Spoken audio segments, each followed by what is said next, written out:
So I think we're at the point now where if anybody has any questions, they can either just, I think I can more or less see everybody on my screen. So if you want to just raise your actual real hand in real life, you can do that. Okay. If we can see you. Okay, I see Glenys wants to ask a question. Actually, I don't know who's going to answer, but she'll ask it. I wanted to ask, what happens if BPE do not raise enough money? And what happens if BPE raise too much money? Okay, I think that's a good one. Tom. Yeah. That's a good one for me, thanks. Glenn, it's a very good question. On the first point, if we do not raise enough money by the 31st of July, we have the option to extend the share offer timescales by another 3 months. That's in the share offer document. If at the end of that 3-month period, we still haven't raised enough money, which will be very disappointed, but if it happens, then we will return everything that's been sent to us by prospective investors, and the project will close. We hope that won't happen, and I'm sure we'll work very hard, but that's what would happen in that scenario. Secondly, if we raise too much money, this is a much more positive scenario. Directors have a couple of options here. What we can do, we would like to make sure that we have maximized community participation. So what we might do is scale back some of the investors. If someone said they'll invest, say, 20,000, we might scale them back to, say, 15,000 to enable maximum community participation. The other option is that we might, if talking to our installer and things have moved on and they think that the installation could profitably be made slightly bigger than the current plan, and there is one option we've looked at there, we might go back to investors and say we're actually going to go for a slightly bigger one, say costing 220,000, something like that. So a couple of options there. Thank you. Yeah, and there's a question in the chat. Oh, okay, I'll come to that. We could also say, obviously, we would rather get these panels up as soon as possible, because as Nick pointed out, the maximum benefit is going to be in the summer, and if we can get them up during the summer, then we'll be generating a lot more electricity than if we get them up in October or November. Other questions in the chat. How does the cost, Marianne says, how does the cost of energy sold to the school compared to the current cost as a percentage? Do you want to answer that, Tom, again? Yes, Ian. So we've talked about this with the Academy. Greg and I have been, Greg, George and I have been discussing what we can say firstly is we know exactly what the school's current electricity bill is. And the unit cost that the school is currently paying for its electricity during the daytime is 13.77 pence. 13.77 pence per unit, which is a kilowatt hour. The price that Brent Pure Energy, in our financial model, we are proposing to the school is 8 pence per kilowatt hour. So that's a reduction from 13.77 to 8 pence. Obviously we would like to make it as low as possible, but unfortunately, compared to the QPCS project, where there was also a government grant, there was no government grant with this project, so it is totally self-financing. But nonetheless, we're able to offer that very substantial reduction from 13.7 to 8p.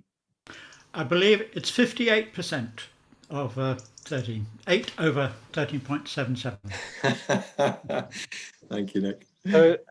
So also, if anybody wants to lobby their representatives of one sort or another to get us to get more support for solar power, because up to a few years ago we had this grant which was called the feed-in tariff, which was then phased out and completely abolished, and so that has been quite a blow to a lot of the solar industry.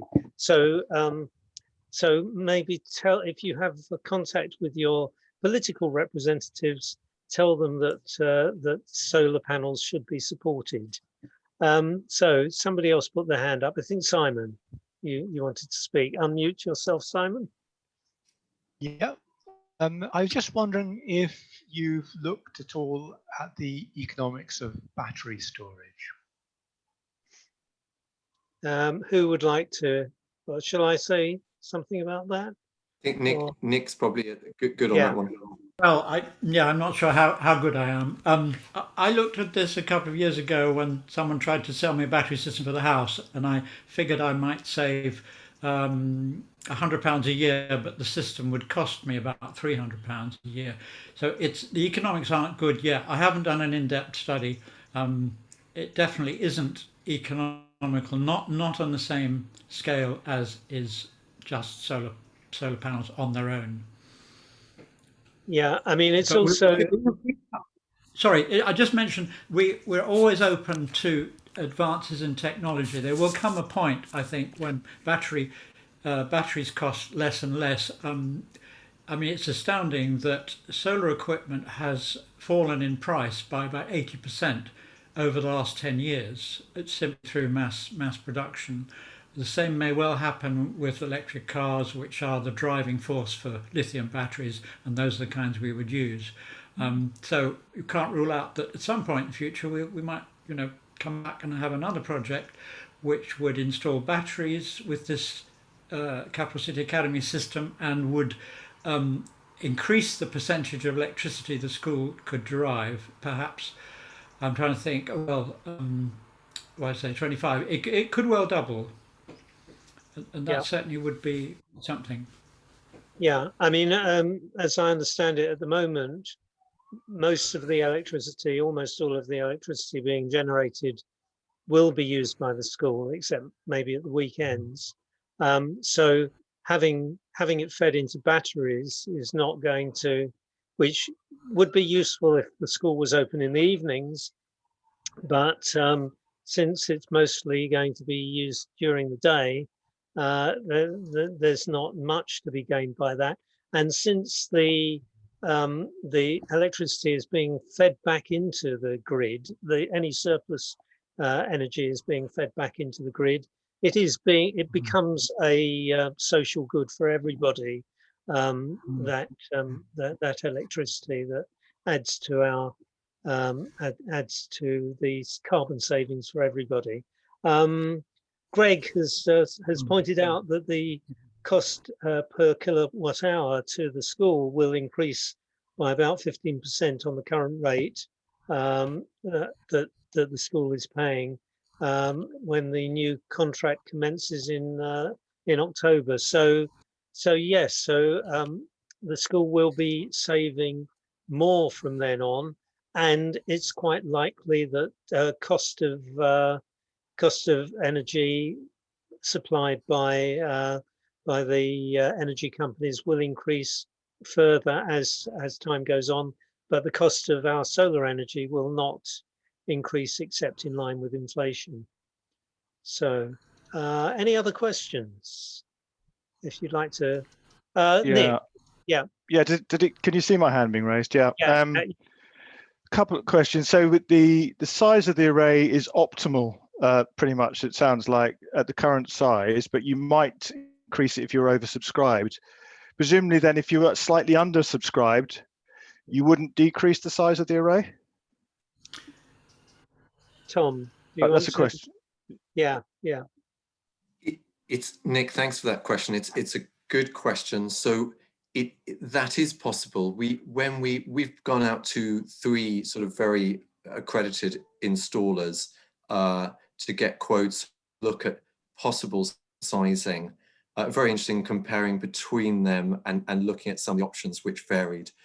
I think the answer to your question is there probably would be an option to do a slightly smaller array. The economics are quite finely balanced in terms of making this work because there is no subsidy. So it's definitely I like your question. It's something we would definitely do. So that adds to our options, which we will consider if we don't get enough from the raising. Yeah. Okay. Just on the grid and getting money from them for the excess when capital isn't able to use it directly, is that something that you can see over 20 years still being the case? I mean, is there a risk that the grid will say we've got enough? Actually, there's no need. We'll stop paying you anything for the surplus. I don't think that's going to be the case. What most people don't realise is that to meet our climate change commitments, we are going to have to decarbonise, and it means nearly everything is going to run on electricity. Transport, heating houses, the grid is going to have to expand by a factor of 2 or 3. There's going to be a shortfall of electricity, I guarantee. Okay. But the other point I'd like to make is at the moment we are promised under what's called a smart export guarantee. We're promised about 5.5p from our utility. That's good energy. They're the people we get the feed-in tariff from, which of course now doesn't exist. But what's my point?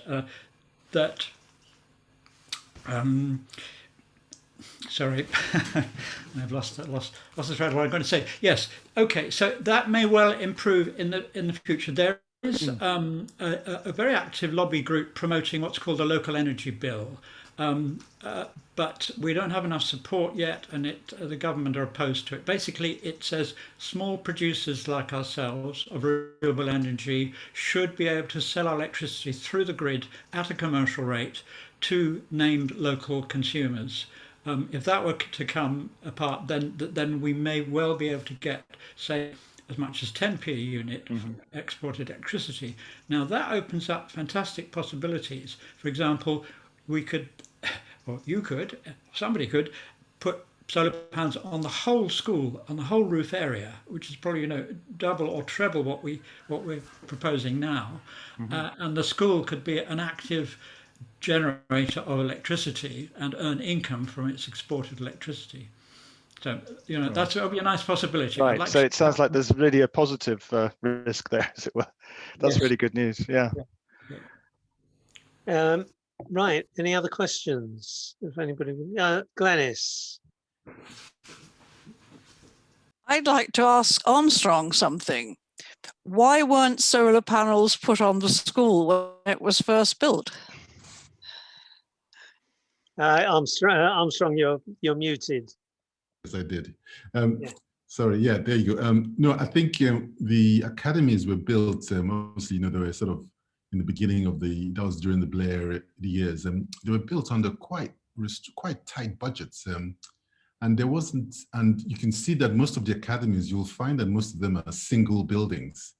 And as much as architects love doing clusters of buildings and things like that, the buildings are quite singular because cost really was a driver. So the reason really was cost. And I think I was mentioned earlier on, solar panels at the time were not, you're not getting the biggest bang for your pound. So you were spending a lot of money in terms of solar panels for very little gain. So in the pyramid of gain, the solar panels in terms of dollars were at the very top of the pyramid, but actually the gains were very little. So I think, but it's changed over the years now. I think now solar panels have become something that you can begin to think about, like we're doing here, in terms of real serious considerations for alternative sources of power. So yes, but the main reason was that the economics. When I was young, 20 years ago, trying to convince clients with solar panels was really a hard sell because the payback and the economics just didn't make sense. But whereas now it does make a lot of sense. So I think that is something. So you'll find that in another 20 years' time, it will be much easier to actually have the entire roof of the building, that entire surface of the building, as solar panels as well. So the times are changing. But yeah, it's a good question. We wish we had. Yeah. Well, if you had, we wouldn't be putting the panels on now. So that's a positive from it. And of course, as you say, the cost of the panels has fallen incredibly over the last 10 years. It's a fraction of the cost that it was. Anybody else got any questions? Yes, Jane. So I'm new to this. Thank you for letting me ask a question, because I haven't invested, but I'm come along and I'm now going to invest. But what I wondered was, who are you aiming at? How are you getting the investors? Who are you aiming at to be investors? You said you wanted the local community, and I'm just wondering how you've publicised it, or who you want as investors. Thank you. Yeah, I think the answer really is we want anybody who wants to invest. We're not fussy. It's anybody here who has contacts who might want to put their money in this, who doesn't need to have hold of their money immediately. We are happy for them to invest £100 or £10,000 or whatever they wish. So yes, I mean we will spread the word as far as we can. I think Glenys wants to say something as well. Thank you. I'd like to say that this, because I'm responsible for publicity. We have spread the word to the school itself, and we would love parents to invest if they feel. We've also got some leaflets on recycled paper that have been spread around the school neighbourhood and around the neighbourhoods where each of us lives, and we are targeting people largely with children if possible, because I think we're all afraid of what is going to happen in the future to our children, grandchildren and their children. So I would be very grateful if all of you here tonight, if you know of somebody else you think might want to invest, lives in Brent, please spread the word and give them the link to our website where there's all the information. Glenys, you said lives in Brent. Is that a requirement? No. It's not an absolute requirement, but we are a Brent community benefit society, so it's really good to have people from Brent. But if you know somebody outside Brent who would like to invest, I'm sure we would happily take their money. What we might do if we did get too much is return the money to people outside Brent rather than inside. But I think that's an unlikely scenario. Okay. Yeah, I mean, even if you have somebody has a connection to Brent, or they work in Brent but don't live in Brent, or whatever, that would be good. But basically, whoever wants to invest, we must point out that this is actually Tom has pointed out that it's not a guaranteed interest payment that you'll be getting. But it's a pretty good bet, much better than any other sort of gambling that you might do, and it's not likely to be any sort of gamble at all. And our other two projects, as Tom said, have both yielded good returns to the investors. So even on the basis of somebody who is mostly interested in finding a safe and good place for their money, we're happy for them to use their money to store it with Brent Pure Energy and help the environment at the same time. Any other questions? Yes, I've Marianne. got another question. Oh, sorry. Well, let's hear Marianne. Marianne first. She was there. Yeah. Can we get the share energy brochure? The share, the brochure is on the share option. The share offer brochure is on our website, brentpureenergy.org.uk. It's fairly clear where it is. If you go to the front page, you'll find a link straight to it. Sorry. Okay. So Nick, you want to? Yeah, this is what my son actually asked me to ask you, which was about going back to the environmental impact. What is the payback time for recouping the carbon cost of production of the panels? Right. This is something that is often asked about solar panels, Yeah, and it's I'm sure it's a Nick very can good answer it. It's a very Yeah. good question. There are actually solar panel manufacturers who are making them on using solar panel energy themselves. So those panels, that's not a majority. No, I'm told that the panels themselves return the energy content required to make them within 18 months. And then they go on producing useful electricity for at least 30 years. Right, that's excellent. Thank you. So Yeah. they are net positive contributors to low After carbon. 18 months, yeah. Yeah. I think there is a sort of urban mythology that solar panels take so much energy to produce that they're not worthwhile. But I think that is a sort of urban myth rather than any scientific examination. Any other questions before we? If not, everybody knows what they have to do now. And Can I just ask, because in terms of raising the funds, you've done a couple of these projects before. Yeah. Did you raise the funds in the time allotted on those two? Yep, we did, Tom. And you mentioned a grant as well, and I wondered what proportion the grant was of the total. Tom. So shall I answer that? Nick, yes, we were able to raise in the timescales the two previous projects. The grant, it was called the feed-in tariff. So it was an additional pence per kilowatt generated that we got. Oh, you've mentioned that, yeah. Yes, compared to Mallory's. It went down between the QPCS and the Mallory's project. It wasn't a capital grant, yeah, I see. Okay. Not a capital grant, no. I just mentioned Yeah. when we got started, we applied for and were awarded a grant from the UCEF, the Urban Communities Energy Fund. However, it was made very clear to us that that money was not to be spent on any installation. It was simply to get us up and running and to what they call investment ready. Right, understood. Tom.